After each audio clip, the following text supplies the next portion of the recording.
Welcome back to part 2 of Message from an Angel. I'm coming to you from Wat Prapatom Chedi, also known locally as Umpa. So it occurred to me that I should give you a little bit more backstory about this, what I'm doing here. It's called Message from an Angel. Let me explain to you why it's called that first. I made some notes here to help me get through this. So bear with me. Yeah. Oh yeah. First, I want to apologize for my scruffiness. I'm usually quite well groomed, and when I was an English teacher, of course, I looked the part, but shaving and barbers cost money, so I've been avoiding those things. And also, I like it.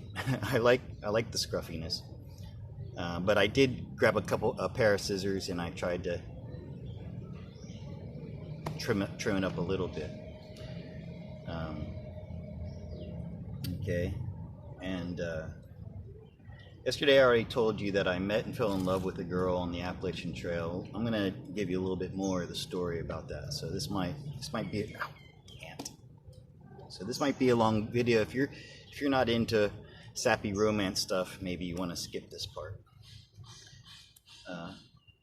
When I was 35 or 30, yeah, 35, in 1998. I was going through some personal rough time.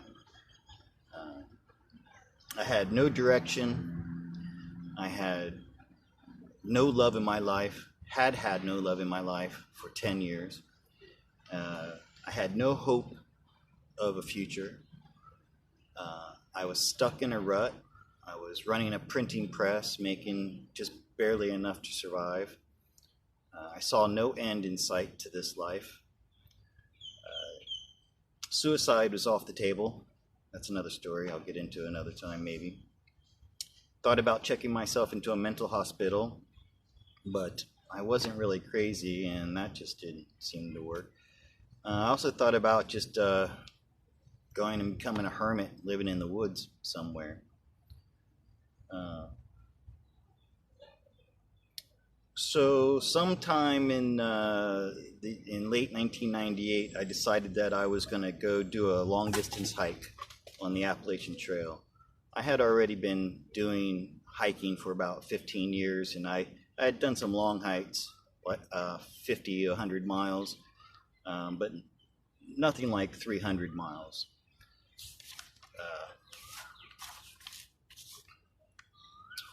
So I was living in Florida at the time. My sister Angel, another Angel in this story, actually, Angelique, lived in North Carolina in Winston.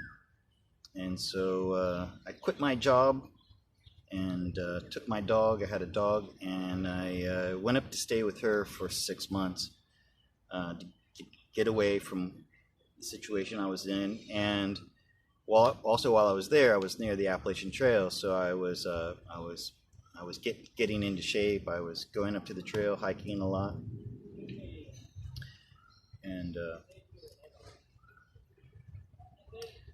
and so on the first day of spring, 1999, I set off from not the beginning of the trail, because in '96 I had done.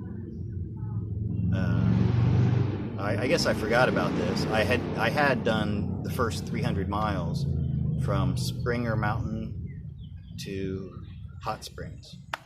Hope that's right. It's been a long time. It's been 20 years, so I might get the names wrong. But anyways, I did that in '96, so I didn't want to go and hike that part again, so I went back and started where I had left off. Well, so for about a week, I was on my own with my dog. I had my dog Sadie. She was an amazing dog. She went with me the whole way. And one day this young woman comes into the camp, and she was accompanied with an older woman who may have been about 45, who looked a lot like her. I assumed this was a mother-daughter pair, and even though she was extremely attractive, I really thought she was too young for me. I thought she was 17 or 18 years old, and she was with her mom, so I didn't pay her any attention. But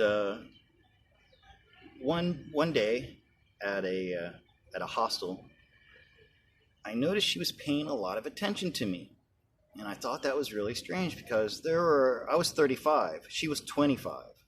Actually, she was 25, and she was very attractive, especially on the trail. There aren't many women on the trail. There aren't many attractive women on the trail who are single and available. So there were literally hundreds of guys pursuing her. I was ignoring her. Maybe that's one of the reasons why she was attracted to me. So as we were talking one day at a picnic table, I had an overwhelming urge to kiss her. It was like I had to stop myself because we were kind of close to each other talking, and I just had to stop myself there.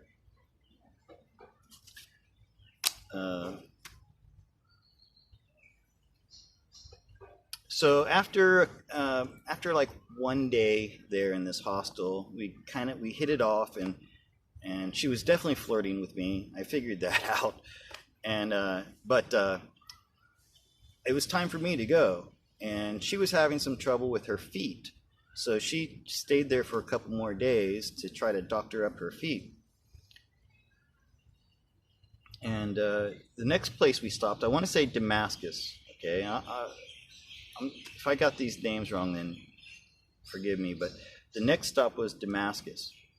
And so on the trail, I was a couple days ahead of her, and it's a week trek between where we started and where we ended. It was 1 week, and I was hiking alone, and there are these trail logs, and you write in, what you did that day, where you're going, and stuff like that. And when I arrived in Damascus, there are a few other people I know who were hiking around with her. And I was in Damascus one day, she didn't arrive. 2 days, she still didn't arrive. Around the third day, people who were around her group, about her, started coming in. And every time somebody would show up, I'd say, where's Angel? Have you seen Angel? And they're like, nah, man, she's in a lot of pain. Her feet are really bad. She's way behind. And then finally, sorry about that. My phone ran out of memory. I just cleared a bunch of stuff. I probably cleared a bunch of important stuff. I don't care. I want to get this out. So I was just about to say that while I was sitting there waiting for her, there she comes around the corner. And I had been asleep. Sadie started barking, woke me up. And I was a little bit worried how she's going to take this. That was I stalking her? Who's this 35-year-old man who's waiting for me all alone on the trail? But she was happy. She was elated to see me. And she was struggling. She was limping. I offered to take her pack. She said no. But I gave her a smoke of my pipe, which relieved some of the pain. And we hiked the last 2 or 3 miles together, talking and laughing, and both of us were so happy to see each other again. And so we kind of had a date that night. We went out to dinner. Afterwards, it was a beautiful night. We found this little playground that had a swing set.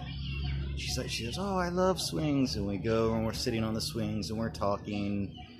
And I'm kind of telling her about these feelings I'm having for her. And she just, out of the blue, just kisses me and completely blows my mind because, I just wasn't expecting that. And so then I suggest that her and I become partners and hike together, because I'm like, is that your mother? She's like, no, she's just some old lady I was hiking with. And She's like, you know, I actually want to get away from her. Okay, let's do this. So I went through her pack. She had all kinds of shit she didn't need. She had this big, huge knife she was carrying around. We each had a tent, so we split it up, and we got her pack down much lighter. Her socks were all wrong. I got her new socks, and we spent the next 6 months just about hiking together. Let me see, where am I?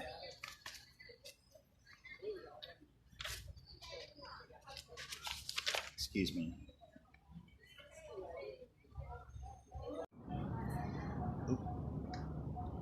Right now, I'd like to get into when I started to believe that she was an actual angel, not just her trail name, and why. Okay, the idea that she was an actual angel who came to Earth solely to save me, because she did. My time with her completely turned me around, that and walking 1,700 miles. Changed my body, changed my mind, changed my spirit. It changed everything about who I was and what I believed I was, and I was just a totally different person. Had so much confidence. Let me put it this way: in the 5 years after the trail, well, the 10 years before the trail, I had one girlfriend that entire time. 5 years after that, I had 5. Different one each year, each one younger and more beautiful than the next. So, what changed? Unfortunately, none of them were the one. And to be honest with you, after Anya, there really wasn't anybody else. I've tried, well, I'll get into that later. Okay, so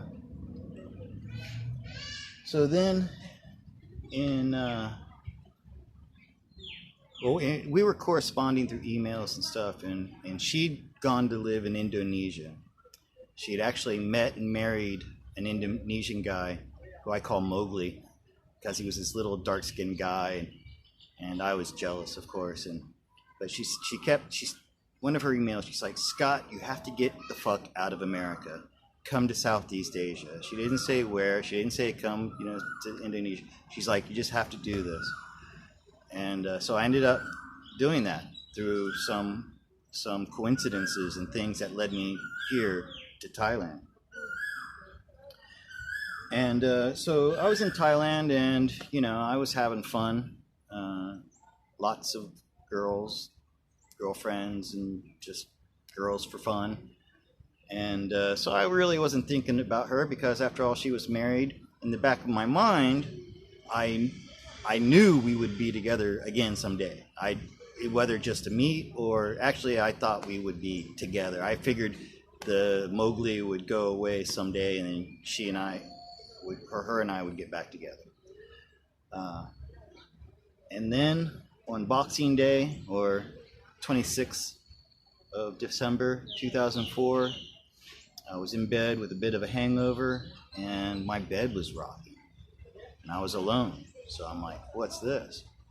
And I get up, and I start hearing about the waves hitting Indonesia, and still it didn't dawn on me at first that she was there. And then I thought about her one day. This was like months later, and I'm like, oh shit. She was living in a bamboo hut just like 2 kilometers from the sea in Banda Aceh. That's where the biggest waves hit. So I got online. I sent emails to her last email address.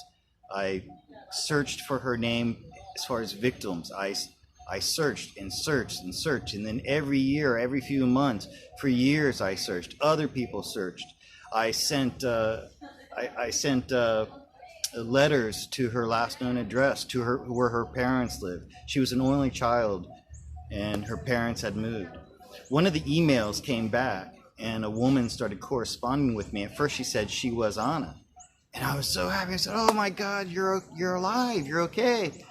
And then after talking to her, I realized it wasn't her. Somebody was faking being her. What a cruel thing to do. And then I had this flashback to the Appalachian Trail. I was lying in my hammock somewhere, relaxing, and she snuggled up with me. And she had her headphones on. We had radios, little radios, and she pulled her headphones off and she put them on my head. And it was Sarah McLachlan playing. And it was The Arms of an Angel. And that's normally not my kind of music. And normally I would have said, nah, no thanks. I don't want to listen to that. I'll rather listen to nature. But this feeling of comfort came over me. Plus, she was snuggling with me there on the hammock, and this incredible sense of peace and protection.